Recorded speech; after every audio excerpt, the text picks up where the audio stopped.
Bye proportional representation. इसके first page पे first line is knowledge is power, and I think we are lacking that as a OBC punch. एक OBC अपने आप में एक stratified society के टुकड़े के रूप में अगर हम देखें तो हम सबसे बड़ी कमी है, आज कोई भी देश में एक इंटेलेक्चुअल बैंक है ही नहीं। यदि हम बोलेंगे कि वीपी सिंह जी की हम याद कर रहे हैं, हमें मंडल कमीशन हो गया, रिजर्वेशन मिल गया, लेकिन क्या जो मिला वो इम्प्लीमेंट हो पा रहा है? इस सवाल पे आप सभी लोग चुप्पी साध लेंगे। हम एक मांग मिलने पर, एक मांग पूरी होने पर अगली मांगने लग गए, लेकिन क्या ये देखा कि जो मांगा है, जो मिल रहा है, वो परिपूर्ण है या नहीं? इज इट गेटिंग इम्प्लीमेंटेड और not? So I have worked extensively on the subject of creamy layer. इसका अजीब सा एक शब्द बना दिया, creamy layer। उसका सरल भाषा में मतलब है सोशली एडवांस पर्सन्स। तो क्रीमी लेयर नाम का जो ये एक ऑक्टोपस है, ये आप लोगों को सबको ही खा चुका है और इसका एहसास भी नहीं। इसका हमें एहसास भी नहीं। क्रीमी लेयर के कारण जो पूरा ओबीसी वर्ग है उसको क्या कितना लाभ मिल पा रहा है, परसेंटेजेस क्या कहते हैं? इस बुक की आखिरी पन्ने पर एक आरटीआई है, 13 की आरटीआई है। हालांकि लेटेस्ट आरटीआई इसी सरकार के मंत्री भूपेंद्र, उन्हीं की एक आरटीआई है जिसमें लेटेस्ट डेटा पता लगता है, और दैट डेटा वो इससे भी अपॉलिंग है। ये जो डेटा है इससे खराब ही हुई है स्थिति ग्रुप के इम्प्लीमेंटेशन। तो उसका कारण क्या है? अब अगर हम बात करेंगे कि सब हम सबको रिजर्वेशन मिल गया, हम खुश हैं, अब हम जनसंख्या की बात करेंगे, आगे हम सेंसस की बात करेंगे, लेकिन जो रिजर्वेशन मिल गया वो कैसे मिलता है? क्या आप लोगों को पता है? क्या उसका कोई एक्ट है? क्या कोई ओएम से मिल रहा है? मिल कैसे रहा है? मिल रहा है या नहीं मिल रहा है? क्रीमी लेयर क्या है? यहाँ बैठे बहुत सारे सज्जनों से यदि मैं पूछूं, लगभग क्रीमी लेयर की जो बारीकी है उसमें हमारा दोष नहीं है। As I began my speech by saying knowledge is power, we are missing there. The foundational brick is missing. जिस पे ढांचा बनाया जाता है वही नहीं, तो ना तो कोई इंटेलेक्ट है ना वर्ग है। क्रीमी लेयर में कई भ्रांतियां हैं। हमने अभी 7, 8, 10 साल का एक लंबी लड़ाई हमने सुप्रीम कोर्ट में लड़ी, एक ऐतिहासिक जीत हुई, लेकिन उसके भी पॉपुलरिटी होती नहीं। तो मैं तो मेरे यहाँ आने के there was only one reason is that being included in this panel is that I did a book on VP Singh biography, which I worked on it for 7 years. So, and a lot of people read a lot of records, and that is the main. So my focus also will be on VP Singh because this is the 95th birth anniversary of Pratap Singh Ji. And 2 points actually I want to make. You know, the details of VP life are quite well known. You know, and they are there in my book also. But while researching, मुझे दो बातें मुझे बुलाते हैं आ जाते हैं और उस पर मैं थोड़ी सी मेरे जीन्स का काम है गांधीनगर में होलसेल रेडीमेड का। एक है कि देखिए लाइफ में या इतिहास में या बहुत सारे चीज होते हैं जो कार्यक्रम होता है तो बताना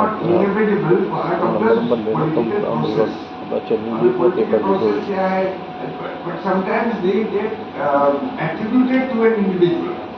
किसी हम सोचते हैं कि somebody did something, like आप कहेंगे 2014 में Narendra Modi ji one the election, लेकिन एक्चुअली लोकसभा इलेक्शन, लेकिन एक्चुअली में आप देखिए कांग्रेस अपने आप को ऐसी पोजीशन में ले आई थी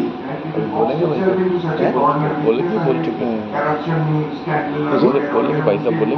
हाँ बोलेंगे, ये अभी 2 जने बोलेंगे। 2014 में कांग्रेस का हारना तो निश्चित था। राजा सलाम वालेकुम, गुड इवनिंग। आज का दिन किसी के लाइफ को सेलिब्रेट करने का, लेकिन ये साल बहुत इंपॉर्टेंट है और ये सारी आइडिया चली थी अंशु जी के द्वारा 5 साल पहले, और तब से दुनिया भर में अभी या इंडिया भर में लोग अलग अलग जगह मना रहे हैं, लेकिन शुरुआत आपने की थी। आपका मैं तहे दिल से धन्यवाद करता हूँ। और उसका इतना था, लेकिन ये महत्व का साल है। 200 साल हो गए कि महात्मा फुले का जन्म हुआ और सरकार ने बोला कि हम ऐसा करेंगे वैसा करेंगे, अभी कुछ दिख रहा है, बोलते धूप है करते कुछ नहीं। तो ये हो गया, फिर 150 साल हो गए अपने गांधी बाबा और 100 साल हो गए महाड़ के सत्याग्रह को, जो डिग्निटी का जो पानी में आग लगाया था वहां, वो डिग्निटी का सत्याग्रह, वो इसका ये साल है।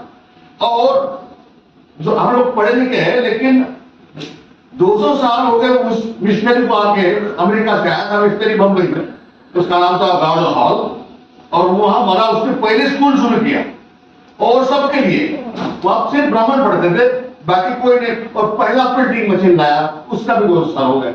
ये सारा एक हिस्टोरिकल साल है और इसके अंदर महात्मा ज्योतिराव फुले की अन्य होने के नाते हम सत्यशोधक समाज जो बोलते हैं उसको ट्रूथ सीकर इंटरनेशनल करते हैं।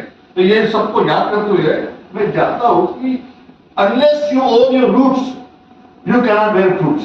जब तक तुम जड़ से जुड़ेंगे नहीं, तुमको फल आ ही नहीं सकते। तो मैं जिस दिन से हम जड़ से जुड़े, मैं पहले ईसाई था, ईसाई मेरे घर में हम जात से हम जाते हैं, हम कुछ नहीं ऐसा कुछ। फिर पता लगा यार ये जाति व्यवस्था बहुत ही यहाँ भयंकर है, तो हमने रूट ओन करना शुरू कर दिया, उस दिन से फ्रूट बेयर करना शुरू कर दिया। फिर उसके अंदर ये हुआ कि महात्मा ज्योतिराव फुले कहते हैं कि ये क्षत्रिय मित्र कुछ नहीं है, क्षेत्र में रहने वाले क्षत्रिय, उस क्षेत्र में रहने वाले, और वो क्षेत्र में रहने वाले वो क्षत्रिय है और वो वहां के मूल निवासी है, वही सच्चे लोग हैं और उनको अत्याचार हुआ है। उसके लिए उन्होंने सत्यशोधक समाज स्थापन किया। उन्होंने देखा कि ये प्रॉब्लम जो है ये आध्यात्मिक है, और ये प्रॉब्लम की स्टोरी जो शुरू होती है कि जो हरदम हमारे जीवन में विष्णु आता है और 3 पग में हमारा सब लेके चले जाता है। पहला पग में पहला आया तो पहले से कॉप करते हैं, पहले हमारे छगन भुजबल को कॉप करते हैं, फिर उसको करप्ट करते हैं और फिर उसको डिस्ट्रॉय करते हैं। 3 स्टेप में ये चलते आ रहा है, ये कोऑप्शन, करप्शन और डिस्ट्रक्शन, ये इनका काम है। और हमारा काम है करप्ट क्रिएशन, पोषण और उसको बढ़ाना। ये काम करना हमको सिखाया बाबा फुले, बाबा अम्बेडकर ने। और इसलिए हम जब जाते हैं तो हम है कौन से, तो मैंने बोला कम से कम शब्द में कैसा बोला जाए इस बात को। तो फिर मैंने देखा कि हमारा एक चमार जो हमारा लेखक है, कवि है, इसने बोला कि यार मेरा नाम राजू, घराना नाम, बहती है गंगा वहां मेरा गांव, काम है मेरे नित्य गीत बनाना, गीत बना के दुनिया को सुनाना, कोई ना मिले तो अकेले में गाना, कभी राज रहे ना ये ताज रहे ना ये राज घराना, प्रीत और प्रीत का गीत रहे कोई लूट न सका ये खजाना। तो ये खजाना जो प्रेम का गीत जो गाते हैं, हम राजा है, लेकिन हम अपना भूल गए, व्यवस्था भूल गए, हमारी लूट्स भूल गए। वही लिखता है होंगे राजे राजकुंवर हम, बिगड़े दिल शहजादे, बिगड़े दिल शहजादे, सिंहासन पर जाकर बैठे जब जब करे इरादे, जब जब करे इरादे, सूरज जानी सी पहचाने दुनिया वालों को हैरानी, सर पे लाल टोपी बनिस्तानी, मेरा जूता है जापानी। वो जूते बनाया, जमान बैठ के भी अपने जूते को उसने स्थान दिया। तो डिग्निटी जो है रूट्स को जुड़ा और उसने अपना काम किया। तो मैं जब देखता हूँ वीपी सिंह साहब में मेरा व्यक्तिगत रिश्ता रहा, उनके साथ मिला, खाया, या उन्होंने अपना दिया मुझे, लेकिन ये प्रबुद्ध थे। आप भी यहाँ जो सब लोग प्रबुद्ध है इसलिए आए हैं, नहीं तो बहुत सारे लोग हैं आते हैं जाते हैं, लेकिन हमारे ये कवि भी थे, चित्रकार भी थे और 25 सोच रखते थे, और उन्होंने शुरू किया का काम आज भी खत्म नहीं हो रहा है। जो आज राजनीति दिखते हैं उसका कारण, उसके जड़ में जो है वो वीपी सिंह है। सामाजिक न्याय की भूमिका उसके अंदर जो चलने वाला, उसको टुकड़े बांट सकते हैं, लेकिन हम लोग को एक होने के लिए उन्होंने एक रास्ता दिखाया।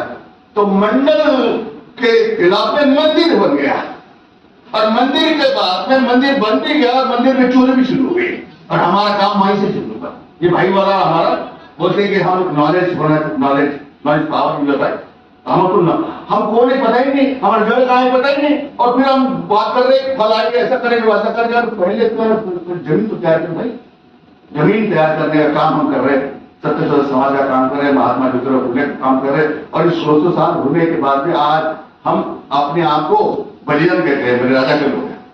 हमको राम राज नहीं चाहिए, हमको बलिराज चाहिए, क्योंकि समता मूलक समाज स्थापन करने का जो एक सपना है वो बलिराज का सपना था, और जो महात्मा फुले ने शुरू किया था।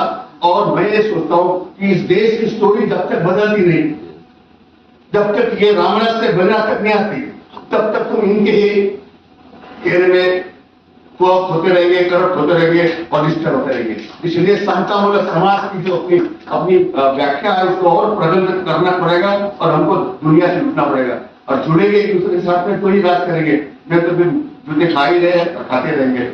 झूठ जबरदस्त हो रहा है, रोज झूठ अभी बता रहे कि पालन नहीं है। अरे झूठ आज का थोड़ी है, हजारों साल से बोला है। तू कौन है? तू तुर्मी है, तू तेली है, तू माली। सबसे बड़ा झूठ जात है। सेकंड जो धर्म है उसको धर्म लगा, धर्म हमारा धर्म सत्य धर्म है, हम सत्य के लोग हैं, प्रबुद्ध लोग हैं। लेकिन हमको बोला तू हिंदू है, मान लिया, क्योंकि पंडित ने बोला और हमने बोला तो नहीं मानते। गिरजाहार ने बोले तो नहीं मानेंगे, लेकिन उन्होंने मतलब बोला ना।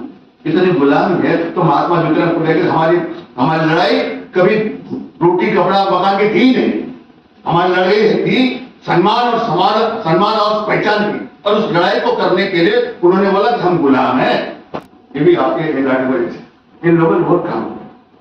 ये क्षत्रिय थे, यही ठाकुर थे, इसलिए देश के लोग, जिसको ओबीसी लोग ठाकुर बनना चाहते, कोई ब्राह्मण नहीं बनना चाहता।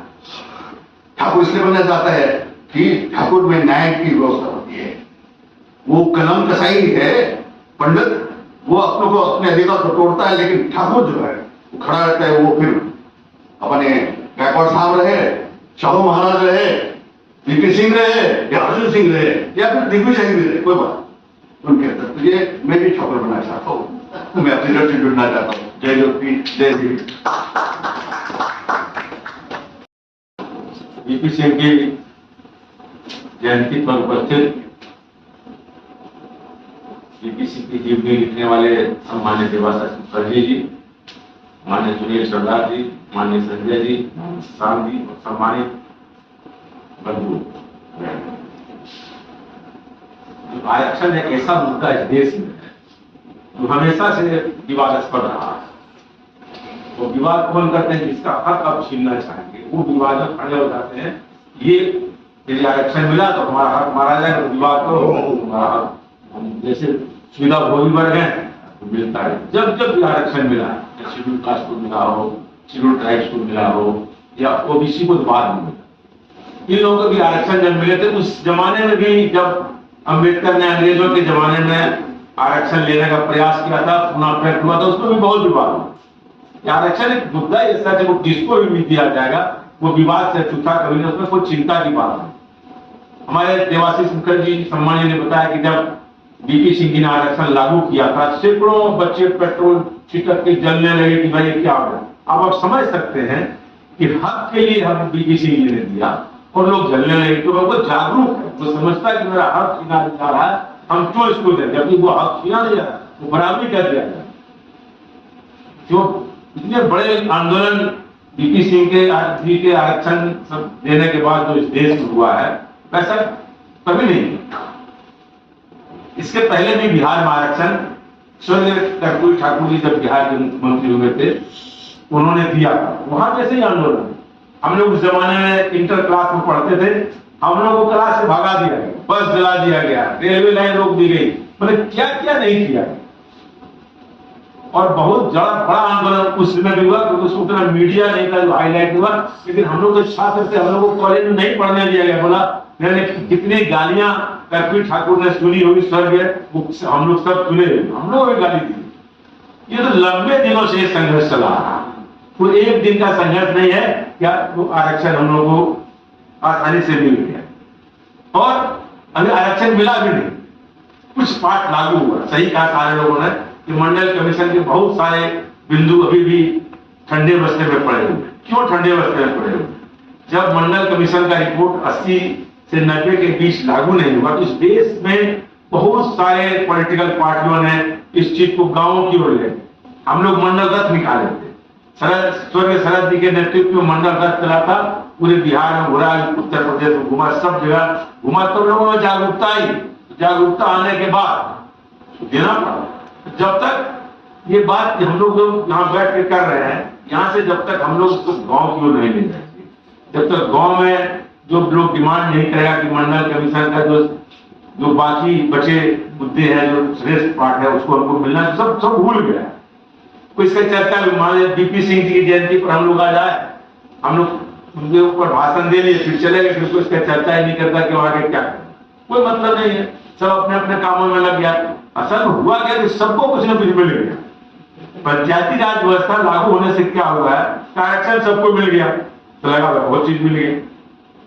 जो पिछड़े वर्ग के लोग हैं, जो शेड्यूल कास्ट के लोग हैं, जो शेड्यूल कास्ट के लोग हैं, वो मुखिया का पद जो आरक्षित हो गया है समाज में, उसको बहुत प्रसन्न है कि चलो हम तो बांध हो गए, और हमको क्या काम इसके आगे। उसको कभी प्रधानमंत्री का कुर्सी नहीं दिखता, उसको राष्ट्रपति का कुर्सी नहीं दिखता, उसको दिखता यही मजबूत। हम लोग सब जानते हैं मजबूती के साथ इस मुद्दा को फिर गांव की ओर ले जाना। जब तक गांव से आंदोलन नहीं खड़ा होगा तब तक कोई भी सरकार हो, किसी भी सरकार हो, मान लीजिए सब तो बीपी सिंह पैदा होंगे नहीं, वो नहीं भी आंदोलन होगा तो भी दे देंगे, तो जो भी सरकारें इस देश में रहेंगी, चाहे जिसकी भी सरकार है, यदि शांति से जनता बैठी रहेगी तो कोई क्यों काम करना चाहिए। बोला तो इस मुद्दे को, आरक्षण का मुद्दा को, जो इतना विवादास्पद मुद्दा को हम उठाने का काम करें। और आप हम जानते हैं जो पिछड़े वर्ग के लोग हैं इस देश में क्या है, दुविधा बोलते इस देश में क्या है, जो जिसको क्रांति की आवश्यकता है वो सोया हुआ है, जो क्रांति कर सकता है वो क्यों क्रांति में उसको सब मिला हुआ है। जो हमारे संजय जी कह रहे थे, हमारे जो लोग हैं जो गौतम बुद्ध को भूल गए, जो जिन्होंने उस जमाने में जब ब्राह्मणवाद चरम सीमा पर था, उस जमाने में आंदोलन करके बुद्ध धर्म को यहाँ लाया, उस बुद्ध धर्म को पिछड़े वर्ग भूल गए, वो सब जगह जहां गया वहां फला फूला, वो आगे होगा। जब हम लोग गौतम बुद्ध को भूल गए, बीपी सिंह को भूलने वालों को कितना समय लगेगा। ऐसी बात है, आपको आंदोलन किसी को कुछ कह देने से, लड़ाई से कोई रास्ता नहीं निकलता, सब चीज निकलता है शांतिपूर्ण तरीके से, कैसे उसको परास्त कर सकते हैं, तर्क से कैसे उसको हरा सकते हैं, लाठी से थोड़ी कोई हराता है, बल से, ताकत से कोई सत्ता चलती है, कोई आंदोलन। तो जब आप उस सरकार से डिमांड रखिएगा, अब आप कहिएगा कि ईडब्ल्यूएस को बहुत जल्दी मिल गया, वो जागरूकता 70 घंटा में मिल गया। आपको मंडल कमीशन पिछड़ों को लेने में 70 साल लगे, आपको आइए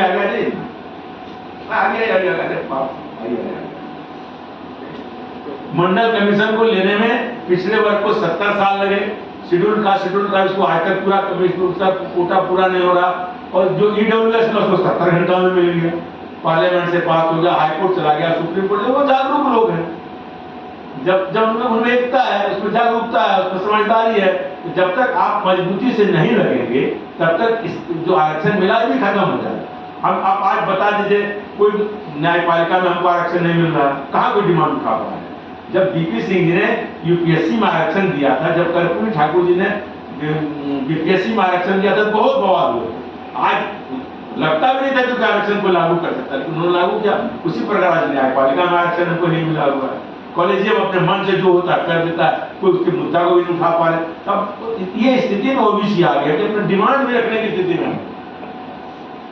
जब तक हम अपने डिमांड को नहीं रखेंगे, जब तक अपने मांग को, जब लोगों ने मांग किया कि हमको आरक्षण दिया जाए तब तो मिला, आज हम कहाँ मांग कर रहे हैं आरक्षण का, सब भूल गए।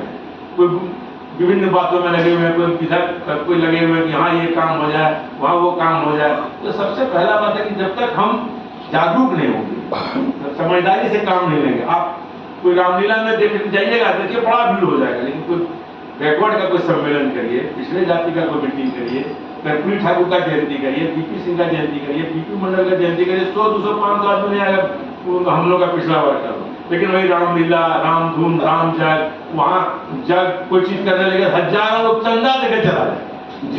जिस समाज को अभी तक ये भी ज्ञान नहीं हुआ है कि हमको रामधुन और राम जग और रामलीला से ज्यादा फायदा है कि बीपी सिंह की जयंती करने, कर्पूरी ठाकुर की जयंती करने और बीपी मंडल की जयंती करने, फूले की जयंती करने में फायदा। तो समाज इतना सोया हुआ समाज है, इसको जगाने की आवश्यकता है। जब इस प्रकार का जो समाज सोया हुआ समाज, इसको कौन फिर कोई देना चाहेगा? जो चीज है वो भी समाप्त हो जाएगी। चीन के साथ क्या हुआ, वो अफीम खा के मस्त उसको हमेशा आ जा रहा था, वो जाग गया सब पर बात ही। जो हम लोग का जो समाज जो धर्म का अफीम पी रहे हैं हम लोग, ये ठीक नहीं। जब तक धर्म के अफीम हम लोग धर्म का अफीम खाते रहेंगे, जो हमारा मिला हुआ भी अधिकार है वो भी छीन जाएगा। इसलिए हम लोग को यही लगता है कि वीपी सिंह जी के प्रति यही सदी श्रद्धांजलि होगी कि जो हमको मिला है, जो हमारे पूर्वजों ने, हमारे पुरखों ने, फूले से लेके महात्मा बुद्ध से लेके वीपी सिंह से लेके अर्जुन सिंह तक जो मुझे दिया गया, उसकी रक्षा के लिए भी हम लोग को जगना पड़ेगा। यदि हम नहीं जगेंगे, जो मिला हुआ चीजें आगे मिलने की तो संभावना है, जुडिशरी में नहीं ले पा रहे, प्राइवेट सेक्टर में हम नहीं ले पा रहे, हम यूनिवर्सिटी में नहीं ले पा रहे हैं, लेकिन जो मिला हुआ हम लोग का आरक्षण है, उस आरक्षण वो आरक्षण समाप्त नहीं हो जाए, इसके लिए भी पिछड़े वर्ग के समाज को जगना पड़ेगा। और यदि हम लोग ये जो विभिन्न जातियों में सही का ये कुर्मी, ये यादव, ये धानों के कोरी करते रहेंगे, ये जो आरक्षण मिला हुआ है ये आरक्षण भी समाप्त हो जाएगा। इसीलिए पिछड़ा वर्ग एकता होना चाहिए। आज यूजीसी का क्या हुआ, यूजीसी में जो हम लोग का दिया गया था वो क्या हुआ, एकदम खत्म हो गया, क्योंकि एकता नहीं। हम लोग शेड्यूल कास्ट ओबीसी के लिए यूजीसी का जो नियम लाया गया था सरकार के बाद, क्या हुआ, खत्म हो गया। इतना बड़ा आंदोलन हुआ कि सुप्रीम कोर्ट ने उसको तुरंत रोक दिया। क्यों रोक दिया, हम लोग अलग अलग थे, शेड्यूल कास्ट अलग था, शेड्यूल ट्राइब अलग था, ओबीसी में विभिन्न जातियां थी, उसमें जो मेन जो लीडिंग जातियां हैं, जैसे कि कोई भी आरक्षण लेने के लिए सबसे जो मजबूत जात है, कुर्मी, यादव या कुशवाहा, ये लोग ध्यान नहीं दिया, बोला हमको क्या मतलब, थोड़ा देखा जाएगा, जो हो रहा नहीं हुआ। इसलिए जब मंडल कमीशन लागू हुआ, उसमें शरद जी, रामविलास जी, लालू जी, सारे लोगों ने मजबूती के साथ इस मुद्दा को उठाया और बहुत सारे लोगों ने उठाया। और आज दक्षिण भारत में तो मजबूत आरक्षण, क्योंकि वहां जो पेरियार की नीति है वो आज लागू है, सब एक मुद्दा एक साथ खड़ा हो जाता है। यदि समाप्त हो जाएगा। वीपी सिंह ने अंत में एक बात कहा, देखो हम बोल तो कर दिए, मेरा पाँव टूट गया, मामूली बात है, मामूली बात नहीं, कल प्रधानमंत्री को चीज चली गई, लेकिन हमने आपको मंडल कमीशन दी, ये बड़ी बात है। इसलिए हम चाहते हैं कि हम लोग एकजुट होकर इसमें काम करें और वीपी सिंह जी के प्रति यही श्रद्धांजलि होगी, जो आरक्षण मिला हुआ उसको बरकरार रखें और आगे जो आरक्षण मंडल कमीशन के बाकी वर्ग नहीं मिला उसको लेने के लिए संघर्षरत रहे। इन्हीं बातों के साथ अपनी बात को समाप्त करें।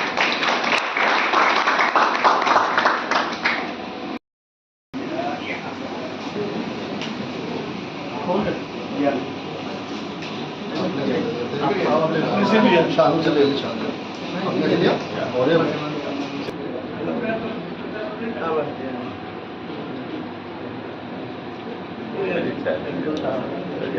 आइए sir,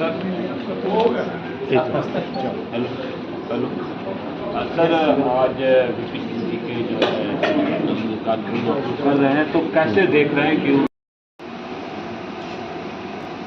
Good afternoon all. Respected dignitaries, esteemed guests, honored speaker and dear participants. As we come to the close of the 4th National Convention commemorating the 95th birth anniversary of former Prime Minister Shri Vishwanath Pratap Singh Ji, it is my privilege to propose the vote of thanks. I extend my sincere gratitude to Chief Guest Shri Giridhari Yadav Ji, Member of Parliament Lok Sabha, and our guest of honor Sunil Sardar, founder of Truth Seeker International, for gracing this occasion with their presence and valuable insights. I would also like to express my heartfelt thanks to Shri Devashish Mukherjee, senior journalist and biographer of Shri VP Singh, Advocate Shashank Ratnu of the Supreme Court of India, and Dr. Sanjay Omkar Ingole sir, Assistant Professor of Jamia Millia Islamia, for sharing their thoughtful perspective and enriching today's discussion. My sincere appreciation goes to Truth Seeker International, the Student Federation of Dravidians, SFD, the organizing committee, volunteer and everyone working behind the scene for their dedication and hard work in making this occasion a success. I also thank all the participants and attendees whose presence and engagement made this gathering meaningful and memorable. Before we conclude, I would like to kindly invite all our esteemed dignitaries, honored speaker, guests and organizers To join us for a group photograph, may I request you all please come forward together. Let us continue to carry forward the ideal of social justice, equality and public service championed by Shri V.P. Singh. Thank you all once again.